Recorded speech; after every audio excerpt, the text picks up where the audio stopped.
Every night, a mysterious humming sound fills the air of a small town in New Mexico, baffling residents and experts alike.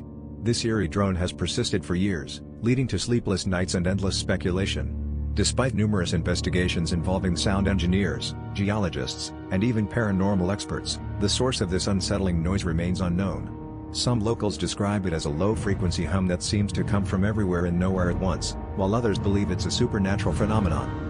Theories range from secret military operations to natural geological occurrences, but each explanation only deepens the enigma. As the hum continues to haunt the town, it has become a part of daily life, leaving residents to wonder if they'll ever uncover the truth behind this auditory mystery.